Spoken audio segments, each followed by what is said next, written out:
போத்திபார் வேலைக்கு வாங்குறாங்கல்ல, அவன் வந்து அந்த கவர்மெண்ட்ல நல்ல ஒரு பொசிஷன்ல இருந்து ஒரு ஆள். ஸோ ஒரு அடிமையை வேலைக்கு வாங்கும்போது அவனுக்கு மரியாதை கொடுத்து வாங்க சார், வீட்டுக்குள்ளார வாங்க சார், வந்து உட்காருங்க சார் அப்படி சொல்லி கூட்டிட்டு வருவாங்க.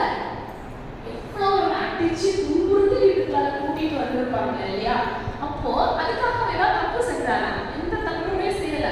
தப்பு செய்யாம மன்னிக்கப்படான், வீட்டுக்கு வர கூட்டிட்டு வராங்க. ஆனாலும் அவன் என்ன செய்யறான்?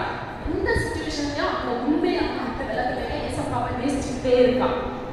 இப்போ யோசேப்பு யாரை பார்க்கிறாங்க? போத்திபார் பார்க்கிறாரு.